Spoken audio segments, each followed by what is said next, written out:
비름내 나는 영감태미가 감히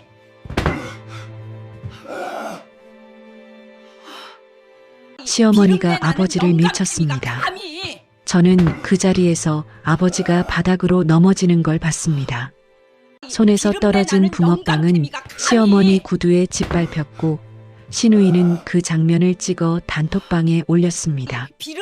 그날 저녁 시어머니는 제 결혼 예물까지 빼앗았습니다. 내 아비가 망쳐놓은 코트 수선비야. 그날 밤 저는 시댁을 뛰쳐나왔습니다. 2달 후 창립기념식에 500명이 모였습니다. 시댁 식구들은 VIP 초대장을 받고 의기양양하게 들어섰습니다. 무대 조명이 켜졌습니다. 맞춤 양복의 남자가 단상에 올랐습니다. 시어머니의 와인잔이 바닥에 떨어졌습니다. 그 남자는 2달 전 자신이 밀쳐 넘어뜨린 비린내 나는 영감탱이였습니다. 대체 무슨 일이 벌어진 걸까요?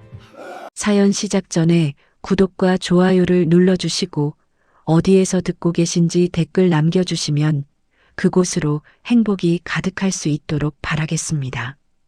새벽 4시 노량진 수산시장입니다. 아직 해가 뜨려면 한참 남은 시각이었죠. 하지만 시장은 이미 눈을 떴습니다. 포크레인이 얼음을 쏟아내고 경매사의 목소리가 새벽 공기를 가르고 고무장화 끄는 소리가 젖은 바닥에서 끊이지 않았습니다. 그 소란스러운 시장 한복판에 한 노인이 서 있었습니다. 낡은 검정 패딩에 무릎까지 올라오는 고무장화. 허리가 살짝 굽은 72살의 노인이었죠. 그의 이름은 윤태호. 상인들 사이에서는 그냥 태호 영감이라고 불렸습니다. 태호는 수조 앞에 쪼그려 앉아 물속을 들여다보고 있었습니다. 손을 물에 담가 광어 한 마리를 건져 올렸죠. 아가미를 열어 붉은색을 확인하고 지느러미를 만져 탄력을 살폈습니다. 눈동자가 맑은지 비늘에 윤기가 있는지 하나하나 꼼꼼히 살피는 모습이었어요. 태호 영감, 오늘도 일찍 나왔네. 옆 좌판의 상인이 말을 걸었습니다. 태호는 고개만 살짝 끄덕이고 다시 물속을 들여다봤죠. 말이 적은 사람이었습니다. 그래서 상인들은 그를 과묵한 노인, 그저 50년 넘게 시장을 들락거린 일용직 영감으로만 알고 있었어요. 하지만 그 누구도 몰랐습니다. 이 허름한 차림의 노인이 동해안 화러 유장이 되었습니다. 그런데 이상한 일이었어요. 이렇게 큰 회사의 회장이 왜 아직도 새벽 시장을 찾는 걸까요? 의사들은 말렸습니다. 무릎이 안 좋으니 새벽 찬바람은 피하라고요. 비서실에서는 차라도 대기시키겠다고 했지만 태호는 매번 고개를 저었습니다. 시장의 비린내를 맡아야 잠이 와. 그게 그의 대답이었죠. 태호는 철저하게 자신을 숨겨온 사람이었습니다. 대외 활동은 전부 피했고 사진 한 장 남기지 않았어요. 회사는 전문 경영인 체제로 돌아갔고 업계에서는 대한수산물류의 오너가 누군지 모른다는 소문만 무성했습니다. 왜 그랬을까요? 그 이유를 아는 사람은 딱 한 명뿐이었습니다. 바로 그의 딸 윤채림이었죠. 시간을 17년 전으로 돌려봅니다. 그때 채림의 나이는 28이었습니다. 맞선으로 만난 남자 정우석과 결혼을 앞두고 있었죠. 우석은 중견수산 유통회사의 평범한 직원이었습니다. 잘생긴 외모에 예의도 발랐고 무엇보다 채림을 진심으로 좋아하는 것 같았어요. 하지만 아버지 태호의 표정은 밝지 않았습니다. 결혼식 일주일 전 아버지와 딸은 노량진 시장 근처의 작은 횟집에 마주 앉았습니다. 아버지는 소주잔을 만지작거리며 한참을 말이 없었죠. 그러다 입을 열었습니다. 채림아, 돈으로 시작한 결혼은 돈으로 끝난다. 낮고 무거운 목소리였어요. 그 집안이 내 친정 재산을 알면 너를 사람으로 보지 않아. 돈 봉투로 볼 거야. 채림은 아버지의 손을 잡았습니다. 거칠고 두꺼운 손이었죠. 평생 생선을 만지고 새벽 시장을 누빈 손이었습니다. 걱정 마세요, 아빠. 시댁에 우리 집 얘기 안 할게요. 3년만 지켜봐라. 아버지가 딸의 눈을 똑바로 바라보며 말했습니다. 3년 안에 그 사람 본색이 드러나면 바로 돌아와. 내가 데리고 있을게. 채림은 고개를 끄덕였습니다. 그때는 정말 그럴 수 있을 거라고 생각했어요. 3년이면 충분하다고, 남편이 좋은 사람인지 아닌지 알 수 있을 거라고 믿었죠. 하지만 3년이 5년이 되었습니다. 아이가 태어났거든요. 딸 서연이가 세상에 나오던 날, 채림은 분만실에서 아이의 울음소리를 들으며 생각했습니다. 이제 돌아갈 수 없구나. 이 아이에게 아빠가 필요하니까. 조금만 더 참자. 남편이 변할 수도 있으니까. 그렇게 5년이 10년이 되고 10년이 17년이 되어버렸습니다. 채림은 결혼 후 전업주부가 되었습니다. 시어머니가 며느리는 집에 있어야 한다고 했거든요. 돈을 벌 수 없으니 생활은 빠듯했습니다. 남편 월급으로는 강남 생활이 턱없이 부족했죠. 그때마다 아버지가 몰래 돈을 보내주셨습니다. 아빠, 이건 못 받아요. 됐어. 네 엄마 살아있었으면 했을 일이다. 채림은 그 돈을 남편에게 말할 수 없었습니다. 친정에서 받은 적금이라고 둘러댔죠. 남편은 더 묻지 않았습니다. 어차피 친정에 관심이 없었으니까요. 시댁 식구들도 마찬가지였습니다. 시어머니 강말수는 며느리 친정을 비린내 나는 집안이라고 불렀습니다. 수산시장에서 생선 떼다 파는 집안 아니냐고요. 그게 뭐가 부끄럽다고 그러는지 채림은 이해할 수 없었지만 굳이 아버지 이름을 말하지 않았습니다. 어차피 말해도 믿지 않을 테니까요. 대한수산물류의 윤태호 회장이 자기들 며느리 아버지라고 하면 시댁에서 뭐라고 할까요? 허풍도 가지가지라고 비웃겠죠. 그래서 채림은 17년 동안 입을 다물고 살았습니다. 한편 남편 우석은 동해수산유통이라는 회사에서 일했습니다. 대형마트와 외식업체에 수산물을 납품하는 2차 유통업체였죠. 그 회사는 대한수산물류로부터 활어를 공급받는 구조였습니다. 우석은 그 거래를 담당하는 구매팀장이었어요. 하지만 그는 전혀 몰랐습니다. 자기가 매일 상대하는 대한수산물류의 오너가 바로 자기 장인이라는 사실을요. 그날도 새벽 시장은 어김없이 돌아갔습니다. 태호는 활어를 확인하고 상인들과 눈인사를 나누고 천천히 시장을 한 바퀴 돌았습니다. 돌아오는 길에 붕어빵 장수 앞에 멈춰섰죠. 아저씨, 10개만 주쇼. 따끈한 붕어빵 봉지를 받아들며 태호의 입가에 미소가 번졌습니다. 오늘은 손녀 서연이 학교에 붕어빵을 들고 가는 날이었거든요. 16살 외손녀의 등굣길에 따뜻한 붕어빵을 건네주는 것. 그게 일주일 중 태호에게 가장 행복한 순간이었습니다. 아직 해가 뜨려면 한참이었지만 노인의 발걸음은 가벼웠습니다. 그가 무슨 일이 일어날지 모른 채 시장을 나서던 그 순간 강남의 어느 호텔 로비에서는 채림의 시어머니와 시누이가 화려한 옷차림으로 서 있었습니다. 두 세계가 곧 충돌하게 될 거였습니다. 17년간 숨겨온 비밀이 터지기까지 이제 몇 시간 남지 않았습니다. 채림의 하루는 새벽 5시에 시작됩니다. 시어머니보다 먼저 일어나 부엌에 불을 켜야 했거든요. 밥을 짓고 국을 끓이고 반찬을 데워 상을 차립니다. 시어머니가 일어나기 전에 모든 게 준비되어 있어야 했어요. 그게 17년간 이 집에서 살아남는 방법이었습니다. 채림아, 국이 짜. 시어머니 말순의 첫마디는 늘 이랬습니다. 좋은 아침이라는 인사 대신 며느리가 뭘 잘못했는지부터 찾았죠. 국이 짜면 짜다고, 싱거우면 싱겁다고, 딱 맞으면 간이 들쭉날쭉하다고 했습니다. 채림은 고개를 숙이고 대답했습니다. 죄송해요, 어머님.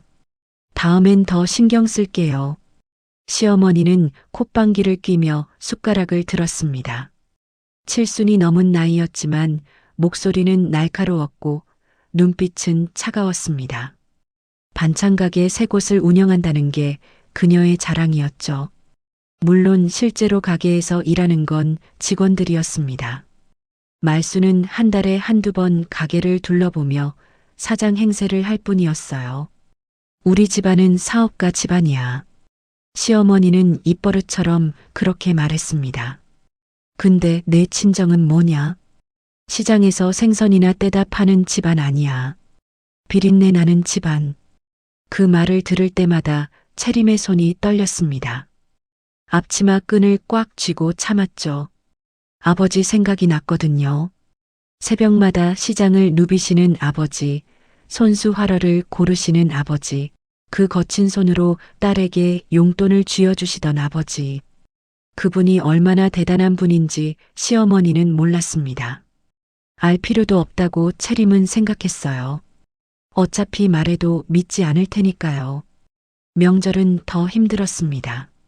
추석이면 시누이 미영이 아이들을 데리고 왔습니다.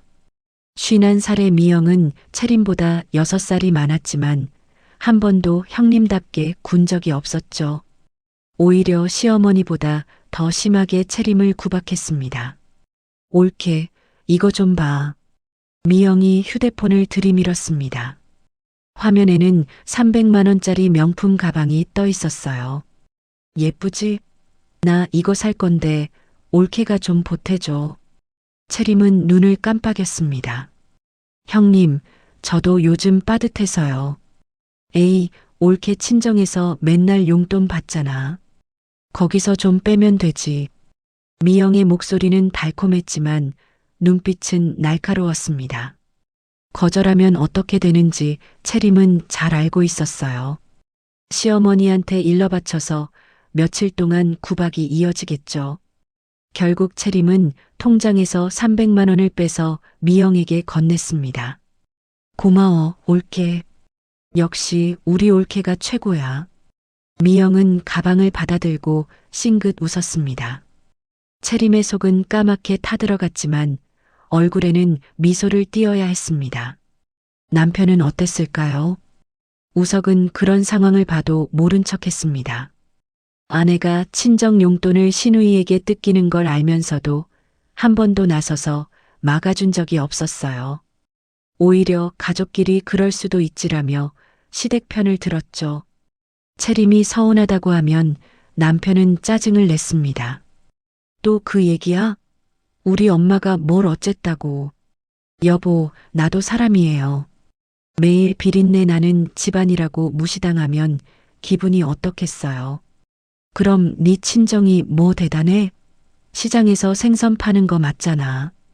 그 말에 채림은 입을 다물 수밖에 없었습니다. 남편마저 시어머니와 같은 소리를 하다니요. 가슴속에서 뭔가가 차갑게 식어가는 느낌이었습니다. 7년 전 일이 떠올랐습니다. 그때 우석은 회사에서 구조조정 대상자로 분류되었습니다. 대리 직급에서 5년째 제자리였고 실적도 바닥이었거든요. 우석은 매일 술에 절어 들어왔고 채림에게 짜증을 쏟아냈습니다. 다 끝났어. 나 잘리면 어떡해. 애는 어떻게 키워. 눈이 풀린 남편을 부축하며 채림은 고민했습니다. 이혼을 해야 하나. 아버지한테 돌아가야 하나. 하지만 10살짜리 서연이의 얼굴이 떠올랐어요. 아빠 없이 크게 할 수는 없었습니다. 그날 밤 채림은 몰래 아버지에게 전화를 걸었습니다. 아빠, 나 채림이야. 왜 이 밤에 전화야? 무슨 일 있어? 우석 씨 회사가 좀 어려워서요. 동해수산 유통이라고 아빠 회사랑 거래하는 데잖아요. 전화기 너머로 아버지의 한숨소리가 들렸습니다. 그래서 아빠가 좀 도와줄 수 있을까요? 우석 씨가 담당하는 거래라서 물량이나 단가를 좀 유리하게 해주시면요. 한참 동안 침묵이 흘렀습니다. 채림은 아버지가 거절할 거라고 생각했어요. 그런데 뜻밖의 대답이 돌아왔습니다. 알았다. 내가 알아볼게. 그게 전부였습니다. 아버지는 오비서에게 지시를 내렸습니다. 동해수산 유통에 납품하는 물량을 늘리고 단가를 유리하게 조정하라고요. 우석이 담당하는 거래였으니 실적은 당연히 우석의 몫으로 잡혔습니다. 결과는 놀라웠습니다. 우석의 구매 실적이 치솟았어요. 회사에서는 우석을 구조조정 대상에서 제외했고 오히려 승진 후보로 올렸습니다.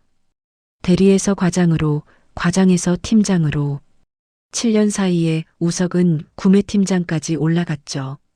문제는 우석이 그걸 자기 실력이라고 믿었다는 겁니다. 내가 회사에서 인정받는 이유가 뭔 줄 알아? 능력이야, 능력. 우석은 점점 거만해졌습니다. 아내에게 함부로 말했고 장인을 시장 생선 장수라고 무시했죠. 자기를 살려준 게 누군지도 모르면서요. 게다가 우석에게는 비밀이 있었습니다. 그는 대한수산물류 외에 다른 중소공급업체들과도 거래를 했는데 거기서 몰래 리베이트를 받아왔어요. 물량을 밀어주는 대가로 뒷돈을 챙긴 거죠. 채림은 그 사실을 까맣게 몰랐습니다. 그렇게 7년이 흘렀고 채림은 여전히 시댁에서 비린내 나는 며느리로 살고 있었습니다. 딸 서연이는 그런 엄마를 곁에서 지켜봤습니다. 16살 서연이는 할머니와 고모가 엄마를 대하는 태도를 똑똑히 보고 자랐어요. 명절 때마다 엄마가 부엌에서 혼자 일하는 것도, 고모가 엄마에게 돈을 뜯어가는 것도, 할머니가 엄마를 비린내, 나는 집안이라고 무시하는 것도 다 알고 있었죠. 엄마, 왜 참? 어느 날 서연이가 물었습니다.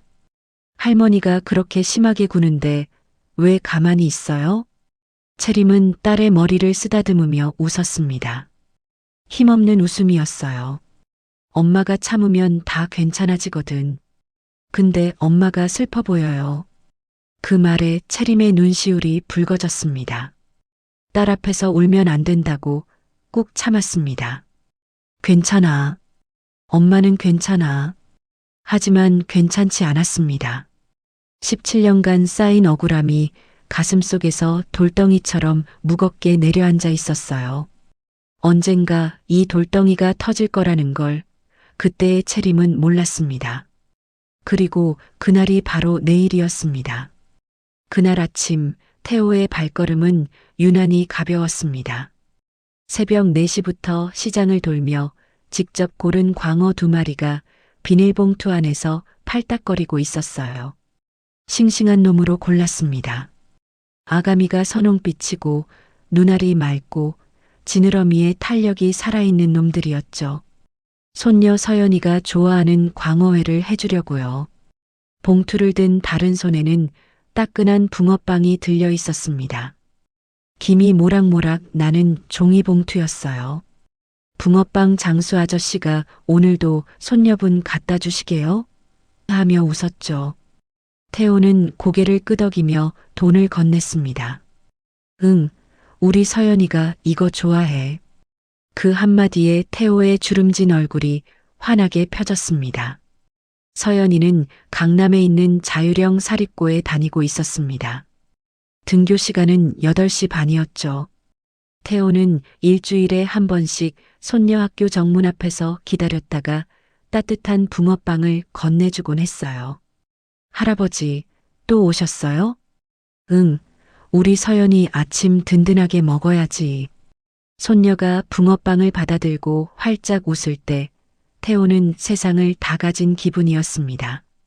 대한수산물류 회장이라는 타이틀보다 수천억 원의 자산보다 손녀의 그 웃음이 더 값졌어요. 오전 7시 태호는 노량진 시장을 나섰습니다. 강남까지는 차로 40분 정도 걸렸습니다. 8시쯤 도착하면 학교 근처 벤치에 앉아 손녀를 기다릴 생각이었어요. 날씨가 쌀쌀했지만 마음은 따뜻했습니다. 택시를 타고 강남으로 향했습니다. 차창 밖으로 서울 풍경이 스쳐 지나갔어요. 태호는 무릎 위에 올려놓은 화로 봉투와 붕어빵을 번갈아 내려다봤습니다. 얼음이 녹으면서 봉투 안에 물이 조금씩 고이고 있었죠. 서연이한테 주기 전에 물을 빼야겠다고 생각했습니다. 8시가 조금 안 되어 학교 근처에 도착했습니다. 택시에서 내린 태호는 천천히 걸었습니다.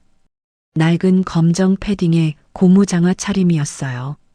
강남 거리에서 그 모습은 꽤 눈에 띄었죠. 지나가는 사람들이 힐끗힐끗 쳐다봤지만 태호는 신경 쓰지 않았습니다. 평생 그렇게 살아왔으니까요. 학교로 가려면 대로변을 따라 조금 걸어야 했습니다. 그 길목에 강남에서 손꼽히는 특급 호텔이 있었어요. 높은 유리창에 금빛 간판이 번쩍이는 고급 호텔이었죠. 태호가 호텔 앞을 지나가려는 순간이었습니다. 호텔 로비 앞에 두 여자가 서 있었어요. 한 명은 밍크 코트를 입은 칠순의 노인이었고 다른 한 명은 명품 가방을 든 중년 여성이었습니다.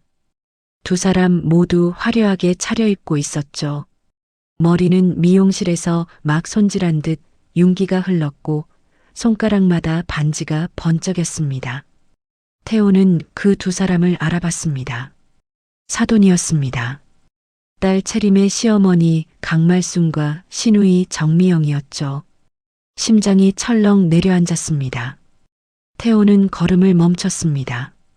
어떻게 해야 할지 순간적으로 판단이 서지 않았어요. 그냥 지나갈까? 아니면 인사를 해야 하나? 17년 동안 얼굴 한번 비추지 않은 사돈인데 갑자기 나타나면 이상하지 않을까? 그때 말순이 발레 파킹 직원에게 소리쳤습니다. 차 빨리 안 갖고 와? 얼마나 기다리게 하는 거야? 날카로운 목소리였습니다. 태호는 그 목소리를 듣는 순간 알았어요. 아, 저 사람이 내 딸을 17년간 구박한 사람이구나. 비린내 나는 집안이라고 무시한 사람이구나. 가슴속에서 뭔가가 부글부글 끓어올랐습니다. 하지만 태호는 참았습니다. 여기서 정체를 드러내면 채림이 곤란해질 테니까요. 그냥 고개를 숙이고 빠르게 지나가기로 했습니다. 태호는 시선을 피하며 걸음을 옮겼습니다. 그런데 그 순간 예상치 못한 일이 벌어졌습니다. 화로가 든 비닐봉투가 기울어진 겁니다. 봉투 안에 고여있던 얼음물이 찰랑거리더니 입구 쪽으로 쏟아져 나왔어요. 태호가 미처 손을 쓰기도 전에 얼음물이 튀었습니다. 그리고 그 물이 하필이면 말순의 밍크 코트에 떨어졌습니다. 어머! 미영이 비명을 질렀습니다. 말순은 자신의 코트를 내려다봤습니다. 수백만 원짜리 밍크 코트에 얼룩이 번지고 있었어요. 비린내가 나는 생선 얼음물이었죠. 말순의 얼굴이 시뻘겋게 달아올랐습니다. 이게 뭐야? 태호는 당황해서 허리를 숙였습니다. 죄송합니다. 제가 실수를요. 그제야 말순이 태호의 얼굴을 올려다봤습니다. 낡은 패딩, 고무장화, 손에 든 생선 봉투. 영락없는 시장 노인이었죠. 말순의 눈이 가늘어졌습니다. 너 어디서 많이 본 것 같은데. 심장이 쿵 내려앉았습니다. 태호는 고개를 더 숙였습니다. 제발 알아보지 마라. 여기서 들키면 안 된다. 채림이 힘들어진다. 하지만 말순의 다음 말은 태호의 예상을 빗나갔습니다. 아, 맞다. 우리 며느리 친정 영감 아니야? 알아본 겁니다. 17년 전 결혼식 때 딱 한 번 봤던 얼굴을. 그때도 허름한 양복을 입고 구석에 앉아있던 노인을. 말순의 입꼬리가 비틀어졌습니다. 세상에 이런 데서 사돈을 만나네. 그 목소리에는 반가움이 아니라 경멸이 가득했습니다. 태호는 손에 든 붕어빵 봉투를 꽉 쥐었습니다. 손녀에게 주려던 따뜻한 붕어빵이 손 안에서 뭉개지고 있었어요. 지옥 같은 순간이 시작되려 하고 있었습니다. 말순의 눈이 태호를 위아래로 훑었습니다. 낡은 검정 패딩, 무릎까지 올라오는 고무장화, 손에 든 생선 봉투. 어디서 봐도 시장에서 잔뼈가 굵은 노인이었죠. 결혼식 때 봤던 그 허름한 모습 그대로였습니다. 말순의 입꼬리가 실룩거렸습니다. 세상에 강남 한복판에서 생선 장수를 만나다니. 그 말투에는 반가움이라곤 찾아볼 수 없었습니다. 오히려 더러운 걸 본 사람처럼 인상을 찌푸리고 있었죠. 태호는 허리를 깊이 숙였습니다. 사돈어른, 정말 죄송합니다. 제가 실수를 했네요. 코트 수선비는 제가 내겠습니다. 최대한 공손하게 말했습니다. 여기서 감정을 드러내면 안 됐어요.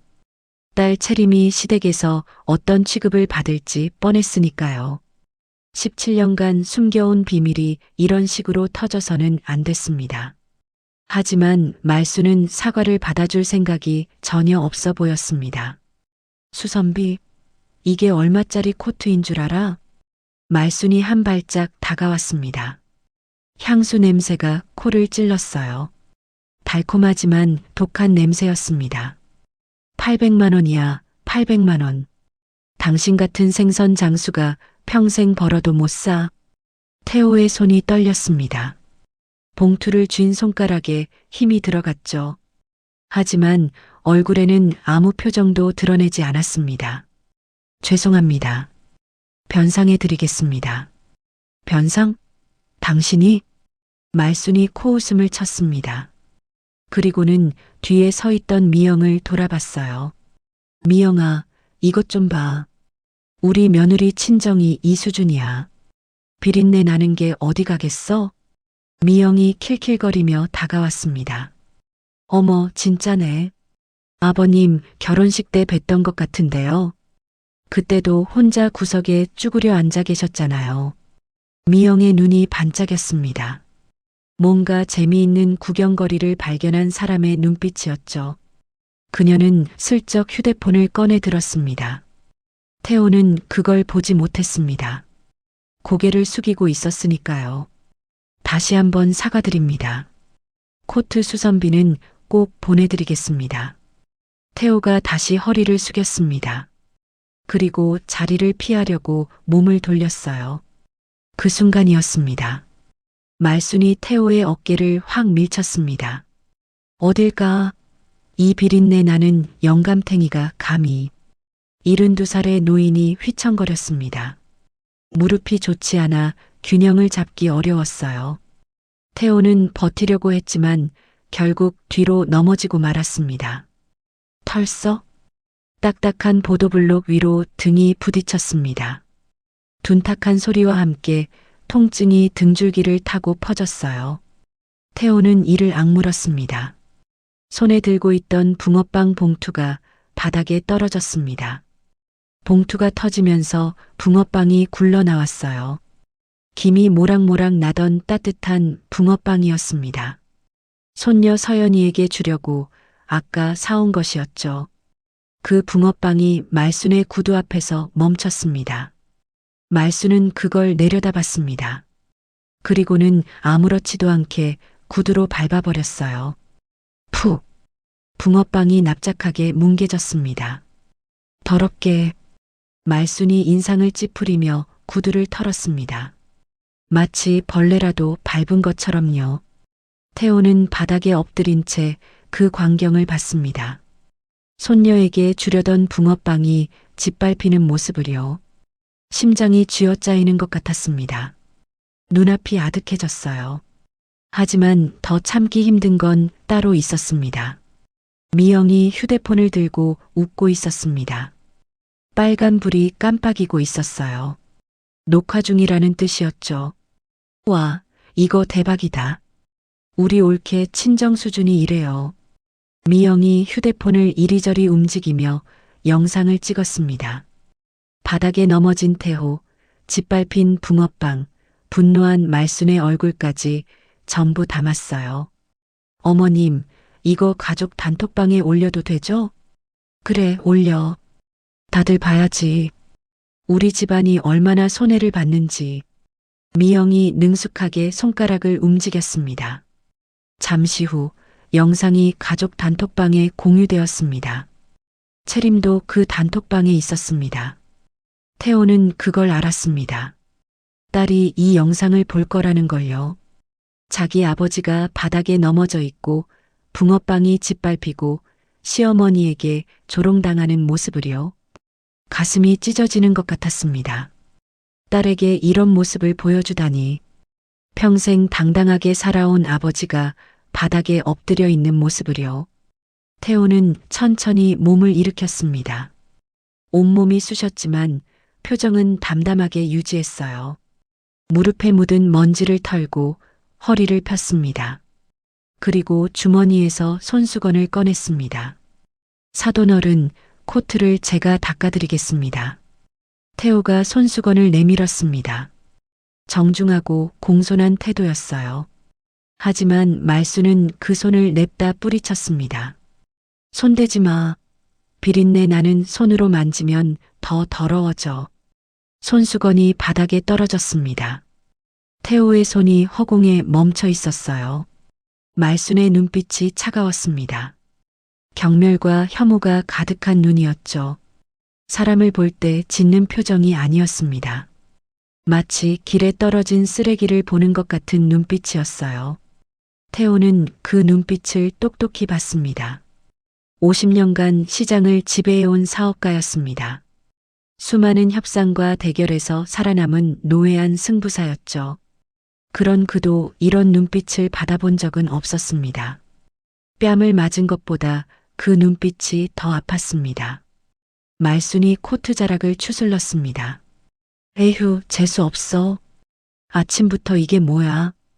미영이 팔짱을 끼며 말했습니다. 어머님, 우리 그냥 가요. 이런 사람한테 시간 낭비하지 말고요. 그래, 가자. 비린내가 옮겠다. 두 사람이 돌아섰습니다.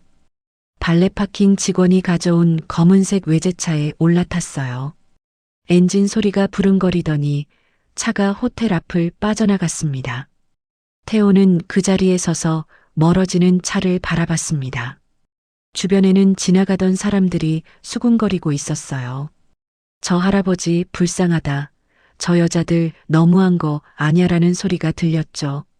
하지만 태호의 귀에는 아무것도 들어오지 않았습니다. 눈앞에는 아까 그 눈빛만 어른거렸습니다. 내 딸이 17년 동안 저 눈빛을 받아왔구나. 비린내 나는 집안이라고, 생선 장수 딸이라고 저렇게 멸시당해 왔구나. 태호의 주먹이 부르르 떨렸습니다. 바닥에 떨어진 붕어빵을 내려다봤습니다. 납작하게 짓밟힌 붕어빵. 손녀에게 주려고 직접 사온 것이었죠. 서연이의 웃는 얼굴을 떠올렸습니다. 그 아이에게 이걸 줄 수 없게 됐다는 사실이 가슴을 후벼 팠어요. 한참을 서 있던 태호가 몸을 굽혔습니다. 짓밟힌 붕어빵을 손으로 주워 담았습니다. 봉투에 넣고 활어봉투와 함께 들었어요. 등에서는 아까 넘어졌을 때 생긴 통증이 욱신거렸습니다. 천천히 걸음을 옮겼습니다. 학교 정문은 이제 갈 수 없었습니다. 이 꼴로 손녀를 만날 수는 없었어요. 서연이가 걱정할 테니까요. 골목길로 들어서서 태호는 휴대폰을 꺼냈습니다. 오비서에게 전화를 걸었습니다. 신호음이 2번 울리고 상대방이 받았어요. 회장님, 무슨 일이십니까? 오비서의 차분한 목소리가 들렸습니다. 20년간 곁에서 보좌해온 충직한 참모였죠. 태호는 잠시 침묵했습니다. 그리고 천천히 입을 열었습니다. 그 손이 평생 생선 비늘만 만지게 해라. 낮고 무거운 목소리였습니다. 하지만 그 안에는 50년간 시장을 지배해온 제왕의 위엄이 서려 있었죠. 전화기 너머로 오비서가 잠시 숨을 멈추는 소리가 들렸습니다. 알겠습니다, 회장님. 전화를 끊었습니다. 태호는 멀어지는 호텔 방향을 한 번 더 바라봤습니다. 아까 말순과 미영이 타고 떠난 방향이었죠. 눈빛이 달라져 있었습니다. 아까까지만 해도 손녀를 만나러 가는 다정한 할아버지의 눈이었습니다. 하지만 지금은 달랐어요. 50년간 시장을 누빈 노회한 사업가의 눈이었습니다. 차갑고 날카로운 눈빛이었죠. 저들에게 지옥을 보여주겠다. 태호가 중얼거렸습니다. 바람이 불어와 낡은 패딩 자락을 펄럭였습니다. 비린내가 희미하게 났어요. 평생 시장을 누빈 사람의 냄새였습니다. 그 냄새를 천하다고 했던 사람들, 그 손을 더럽다고 뿌리쳤던 사람들, 이제 그들이 그 비린내 속에서 살게 될 겁니다. 평생 생선 비늘을 만지며 살게 될 겁니다. 태호는 천천히 걸음을 옮겼습니다. 등이 아팠지만 허리는 곧게 펴고 걸었어요. 복수가 시작되려 하고 있었습니다. 한편 같은 시각, 채림은 시댁 부엌에서 설거지를 하고 있었습니다. 주방 선반 위에 올려둔 휴대폰이 진동했어요. 가족 단톡방에 새 메시지가 왔다는 알림이었습니다. 채림은 젖은 손을 앞치마에 닿고 휴대폰을 집어들었습니다.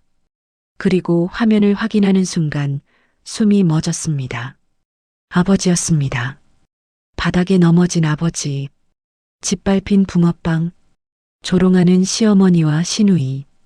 영상 아래에는 미영이 단 댓글이 있었습니다. 키읔키읔키읔 옳게 친정 수준 실화냐. 채림의 손이 떨리기 시작했습니다. 휴대폰을 쥔 손가락에 힘이 들어갔습니다. 화면이 뿌옇게 흐려졌어요. 눈에 눈물이 고였기 때문이었습니다.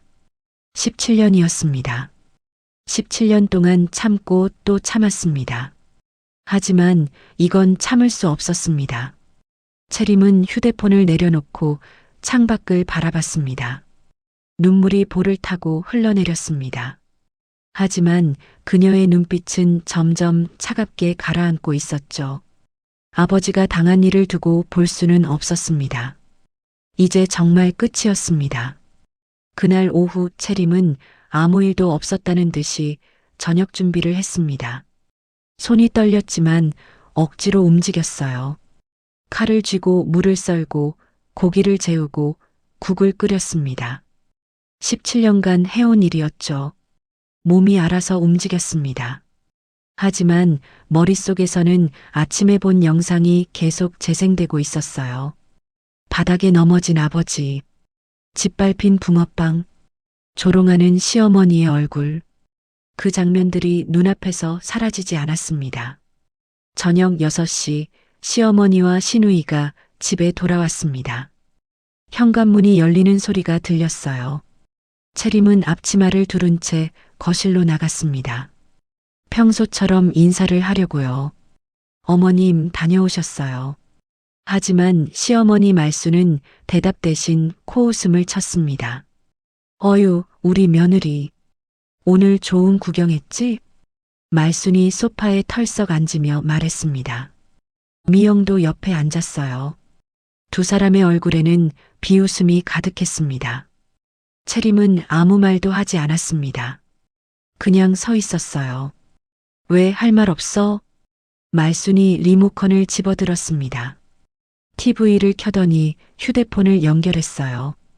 잠시 후 거실 대형 화면에 영상이 떴습니다.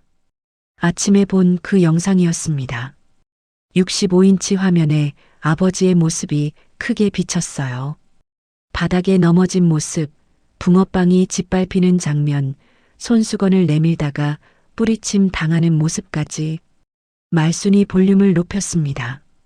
영상 속에서 말순의 목소리가 울려 퍼졌어요. 이 비린내 나는 영감탱이가 감히. 그 소리가 거실 전체를 채웠습니다. 내 아비꼴 좀 봐라. 말순이 화면을 가리키며 웃었습니다. 시장에서 생선이나 파는 주제에 강남을 기웃거리다가 이 꼴이 난 거야. 분수를 알아야지, 분수를. 미영도 거들었습니다. 맞아요, 어머님. 그러니까 옳게 친정이 그 모양이죠. 비린내 나는 건 어딜 가도 못 숨기나 봐요. 두 사람이 킬킬거리며 웃었습니다. 채림은 서 있었습니다. 두 손을 꽉 쥔 채로요. 손톱이 손바닥을 파고들었지만 아픈 줄도 몰랐습니다. 화면 속 아버지의 얼굴이 보였어요. 넘어지면서도 표정을 감추려 애쓰는 얼굴. 손수건을 내밀며 사과하는 모습.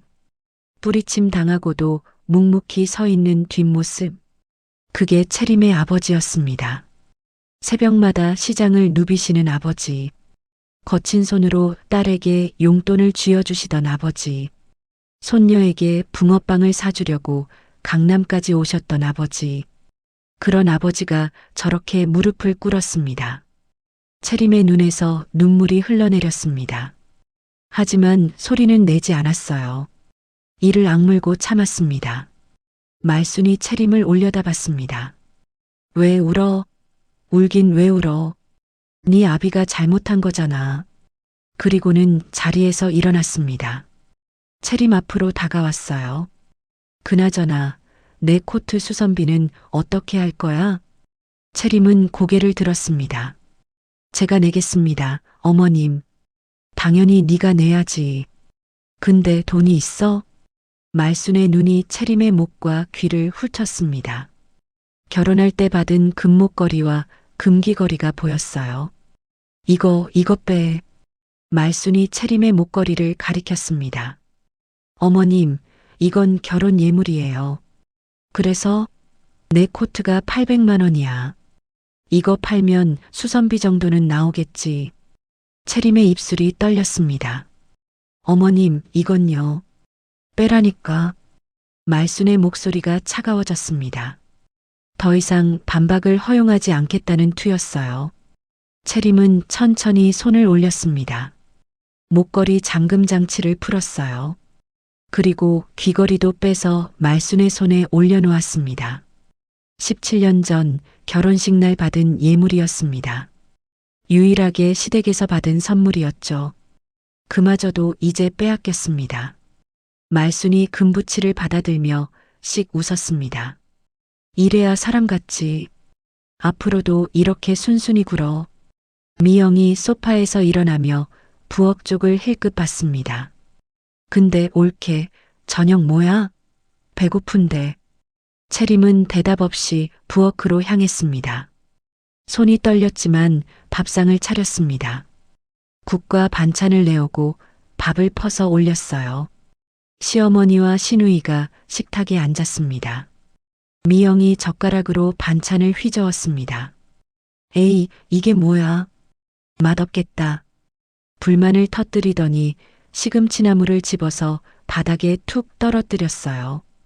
옳게, 비린내 나는 친정에서 뭐 좀 받아오지 그래. 생선이라도 가져오면 반찬이 나아질 텐데. 미영이 킬킬거렸습니다. 채림은 아무 말 없이 바닥에 떨어진 나물을 주었습니다. 무릎을 꿇고 손으로 집어 담았어요. 그때 현관문이 열렸습니다. 남편 우석이 퇴근한 거였습니다. 나왔어. 우석이 거실로 들어왔습니다. 넥타이를 풀며 소파에 앉았죠. 말순이 아들에게 휴대폰을 내밀었습니다. 우석아, 이것 좀 봐. 오늘 내 장인 만났다. 장인요? 우석이 영상을 재생했습니다. 화면을 보는 그의 표정이 점점 굳어졌어요. 영상이 끝나자 우석이 한숨을 내쉬었습니다. 아, 진짜. 이게 뭐야? 그리고는 부엌에 있는 채림을 쳐다봤습니다. 눈빛이 차가웠어요. 당신 아버지, 도대체 왜 그런 데를 돌아다니는 거야? 채림은 남편을 바라봤습니다. 여보, 아버지가 일부러 그런 게 아니에요. 서연이 학교 가는 길에요. 그래서 우리 엄마 코트를 망쳐놓은 건 사실이잖아. 우석이 짜증스럽게 말했습니다. 당장 그 영감 요양원에 넣어. 시장 같은 데 돌아다니지 못하게. 채림의 눈이 커졌습니다. 요양원이요? 아버지는 멀쩡하신데요. 멀쩡해? 길에서 사고치고 다니는 게 멀쩡한 거야? 우석이 목소리를 높였습니다. 아니면 이혼이야. 난 저런 장인 때문에 회사에서 망신당하기 싫어. 이혼. 그 말이 채림의 가슴에 못처럼 박혔습니다. 17년이었습니다. 17년을 참고 견디며 살았는데 남편의 입에서 이혼이라는 말이 나왔습니다. 아버지가 모욕당한 날 위로는커녕 이혼을 들먹이다니요. 채림은 아무 말도 하지 못했습니다. 저녁 식사가 끝났습니다. 채림은 설거지를 하고 부엌을 정리했어요. 시어머니와 시누이는 거실에서 TV를 보며 웃고 떠들었습니다. 남편은 서재로 들어갔죠. 밤 9시쯤이었습니다. 채림이 빨래를 개키려고 서재 앞을 지나가는데 안에서 목소리가 들렸어요. 남편의 목소리였습니다. 응, 자기야. 이번 주말에 보자. 자기야? 채림은 걸음을 멈췄습니다. 알았어, 알았어. 내가 맛있는 거 사줄게. 응, 사랑해. 전화를 끊는 소리가 났습니다. 채림은 서재 문 앞에 서 있었습니다. 다리에 힘이 풀렸어요. 벽에 손을 짚어야 했습니다. 내 연녀였습니다. 남편에게 다른 여자가 있었던 겁니다. 17년간 살림하고 아이 키우고 시댁에게 구박받으며 버텨온 세월이 주마등처럼 스쳤습니다. 그 세월 동안 남편은 밖에서 다른 여자를 만나고 있었던 거예요. 채림은 조용히 그 자리를 벗어났습니다. 안방으로 들어가 문을 닫았어요. 침대에 앉았습니다. 손이 떨렸습니다. 온몸이 떨렸어요.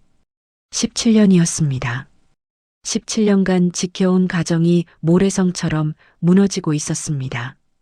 시어머니의 구박도, 시누이의 착취도, 남편의 무관심도 참아왔습니다. 언젠가는 나아지겠지. 내가 참으면 가정이 유지되겠지. 그렇게 믿었어요. 하지만 그건 신기루였습니다. 아버지는 모욕당하고 예물은 빼앗기고 남편은 바람을 피우고 있었습니다. 이게 내가 지켜온 가정의 실체였습니다. 눈물이 흘렀습니다. 하지만 소리내어 울지는 않았어요. 이를 악물고 참았습니다. 밤 11시 휴대폰이 진동했습니다. 아버지였습니다. 문자 메시지가 와 있었어요. 채림은 떨리는 손으로 화면을 열었습니다. 채림아, 이제 집으로 돌아오너라. 짧은 문장이었습니다. 하지만 그 한 줄이 채림의 마음을 무너뜨렸어요. 아버지는 알고 계셨던 겁니다. 오늘 있었던 일도 딸이 시댁에서 어떤 대우를 받고 있는지도요. 그래서 이제 돌아오라고 하신 거였습니다. 채림은 휴대폰을 꽉 쥐었습니다. 눈물이 볼을 타고 흘러내렸어요. 하지만 그녀의 눈빛은 점점 달라지고 있었습니다. 슬픔이 아니었습니다. 가슴 속에서 차갑고 단단한 무언가가 올라오고 있었어요. 얼음장 같은 것이었습니다. 17년간 쌓아온 억울함이 분노로 바뀌고 있었습니다. 채림은 창밖을 바라봤습니다. 깜깜한 밤이었어요. 하지만 저 어둠 너머에 새벽이 오고 있다는 걸 알았습니다. 내일 이 집을 나가겠다고 결심했습니다. 그리고 이 사람들이 내게 한 일, 아버지에게 한 일을 반드시 돌려주겠다고요. 채림은 침대에서 일어났습니다. 옷장을 열어 가방을 꺼냈어요. 짐을 싸기 시작했습니다. 옷 몇 벌, 세면도구, 지갑, 딸 서연이 어릴 때 찍은 사진 한 장. 그게 전부였습니다. 17년을 살았지만 이 집에서 가져갈 건 그것뿐이었어요. 채림은 가방을 침대 옆에 내려놓았습니다. 그리고 눈을 감았습니다. 내일이면 모든 게 달라질 거였습니다. 17년간 숨겨온 비밀이 드러나고 억눌렸던 삶이 끝나고 새로운 싸움이 시작될 거였어요. 복수? 그 단어가 머릿속에서 선명하게 빛나고 있었습니다.